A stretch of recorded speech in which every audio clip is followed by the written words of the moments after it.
We are not rare. But before you leave, you will perceive the lore will be unlocked.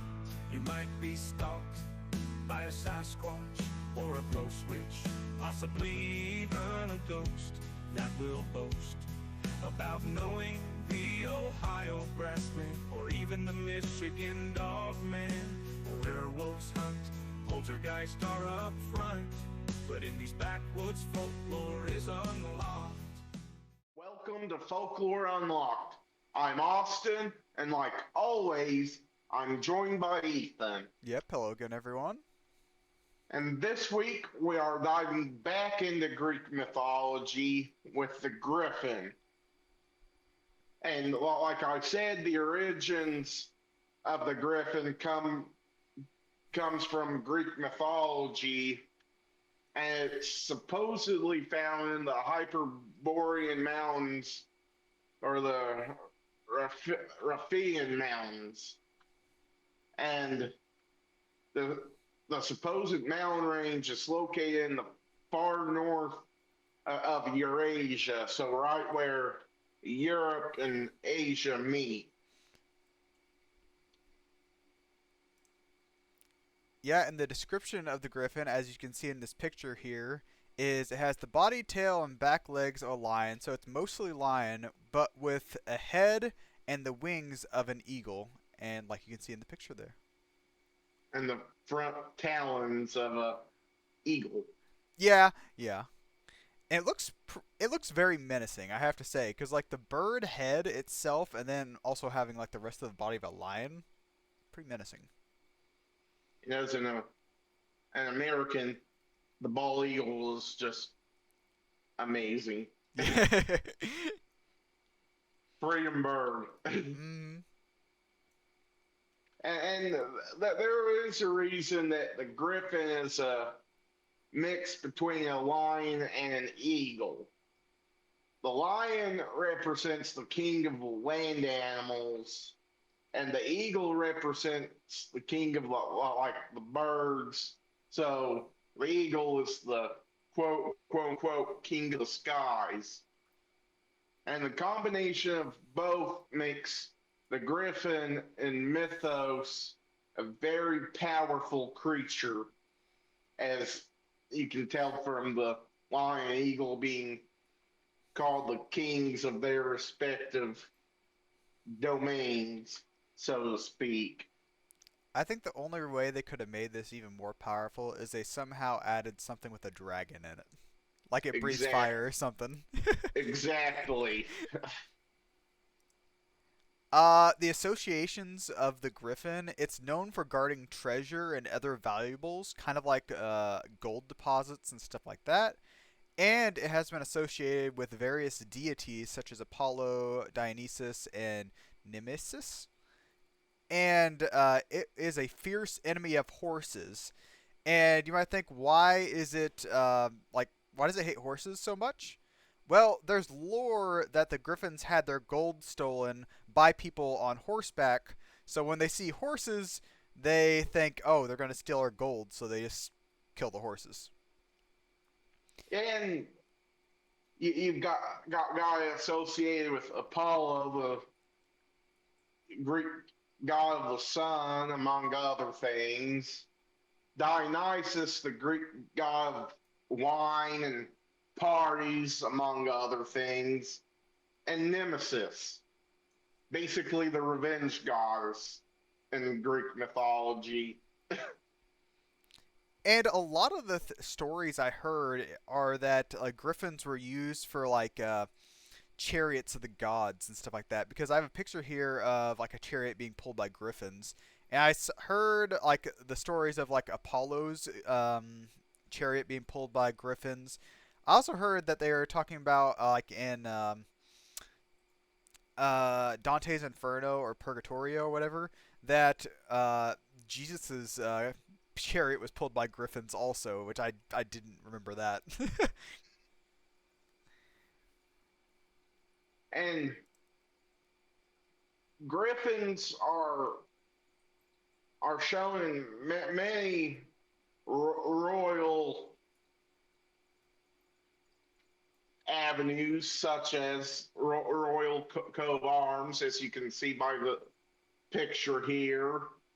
And it's also depicted in architecture, again, usually that have royals. So, or like it being associated with at least three Greek gods,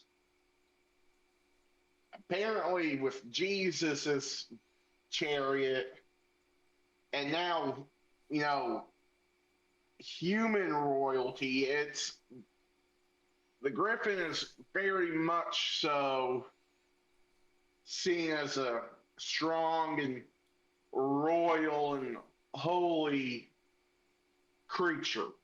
Mm-hmm. Yeah, and this coat of arms here is just kind of an example. There's tons. There's tons and tons and tons. I was like, this is like this form of the Griffin is usually used in most of them, but yeah. And then there's some theories about like since we'll go on later of what we think about the Griffin, but a lot of people think the Griffin, of course, is fake. And there's theories of what it actually could have been or what they think could have been the Griffin that they saw. And it may have been influenced part by fossilized remains of beaked dinosaurs, such as the Protoceratops, and I'm not going to try to say the name of that other one because I cannot say it. Looks like Stigosaurus. Yeah, okay. We'll go with that. And they thought that they observed these fossilized remains on the way to gold deposits by the nomadic prospectors that were going to the gold deposits to mine there. And we have a picture of both of these dinosaurs. And you can kind of see how, like, the beak and stuff like that. And if you just saw the fossilized remains and, like, didn't see any feathers or anything like that, and I guess the talons or whatnot, you might think, oh, this was a creature that might still be alive at this point, protecting the gold deposits. So that might be what they thought the Griffin was. Exactly, because if I saw something that, well, I'm not again not a dinosaur expert, but I'm guessing the Protoceratops is a like ancestor or cousin of the more well-known Triceratops. But if I saw like a Protoceratops that looks like that, yeah, I think it was some magnificent creature or something. Mm-hmm. Again, if the Protoceratops and Triceratops aren't related, I'm sorry. I am not a dinosaur person. I feel like with the Ceratops ending, I'm sure they are somehow related, like maybe not super close, but somehow. But on the popular media, I mean, the Griffin is one of the most famous creatures from the Greek mythology, but you could say that about a lot of creatures in Greek mythology just because it's so widespread that griffins are depicted frequently in the fantasy genre, including Dungeons and Dragons, Harry Potter again. We've had a lot of Harry Potter references, but Digimon, there's a Digimon apparently called Griffomon, which is based on the depiction of a griffin. And come on, Digimon, you've got to get more creative with names than like Griffomon. You end everything with Mon. I mean, come on. And then probably a more recent depiction is in the trading card game Alestrals with Voltempest. And Ethan, you had to know I was going to throw something in there. Balestrals if I could. I have nightmares about Voltempest. No.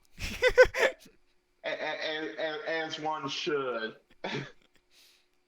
But yeah, in Harry Potter, of course, Gryffindor. Okay, if like that's one of the main things that you could think of, and then I think Dumbledore has like, does he have like a doorknob or something like that, or like something that's a Griffin? I don't know. It's something.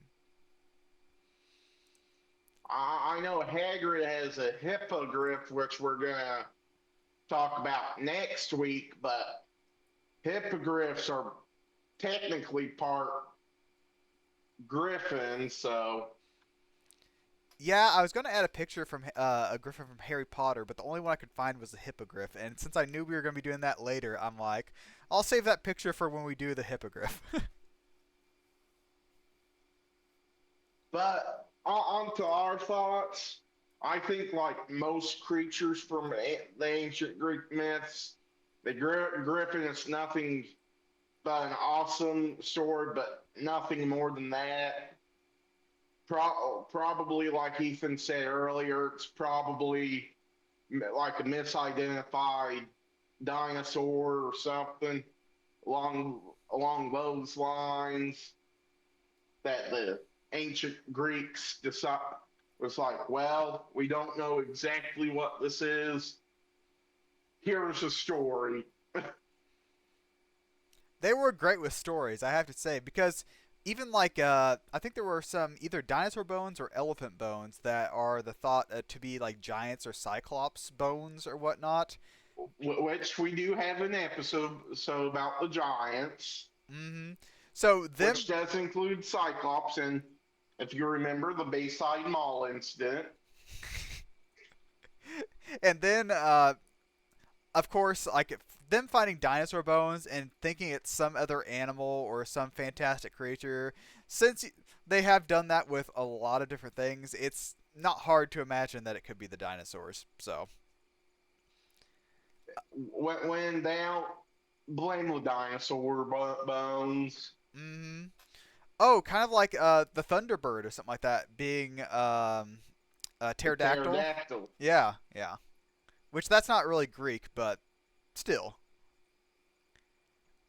So Which we've also done an episode about the Thunderbird. Go watch that too. exactly, got to tie them all in. Got to tie them all in. But me, I think the Griffin is probably one of my favorite like chimera creatures of like a mishmash of other creatures. Having the body of a lion and the head of an eagle makes it look so powerful and menacing, especially since you think of the lion as like king or whatever of the land, and the eagle the king of the sky. Um, but even though I think they're really cool and probably my favorite, I don't think there is any way they are actually real. And even they have talked about relics that are like in museums that are said to be like, oh, a chalice made from a griffin egg, or this is made with the claws of a griffin, or something like that. They've done like testing on them, and they've been found to come from other animals. So none of the relics that we have seen are actually real. So there's not really anything to show that they are real. So Yeah, I'm gonna press X to doubt on things made from Griffin. I'm gonna say paraphernalia. yeah. Sorry to disappoint any of you that wants the Griffin to be real, Oh, I want it to be but real, kind of like Nessie. Okay, I want the Loch Ness monster to be real, but there's not really anything to show that they are. that's how I am with Bigfoot. I want it to exist, but I think it's more than likely just misidentification. And we have videos on Bigfoot and Nessie on the channel also. Yeah, we've got three. Yes, I'm going to count the Cherokee Devil as a Bigfoot video because it's Bigfoot adjacent. But we've got three videos on Bigfoot or Bigfoot adjacent creatures and one on Nessie. Go watch those. But unless you've got anything else to add, I think that's all we've got for this week on Griffins. Next week, we're going to take a look at the offspring of a griffin and a horse. Yes, mortal enemies. The hippogriff. And we'll see you next week. Yep. Bye, everyone. You might wake up beside Spearfinger with an extended visit from Jack the Ripper. But if you're lucky, it'll be an angel on that range hill of Louisiana. You might meet Mary Laveau or the Rougarou. At Folklore Unlocked, Austin and Ethan concoct their theory of the eerie and unexplained around the world, sometimes even the underworld. The lore is locked behind secrets, but folklore is meant to be unlocked. The Sokaloo is haunting NC as well as Tennessee. There are many giants that might be clients of the Dark Watchers, who might have psychokinesis. And the phantom time hypothesis is like a phoenix, coming back around again and again. Though is a strain on your brain if you've got more than 2 brain cells in you. Some believe McCartney is dead because they read into the Mandela effect, which is subject to folklore.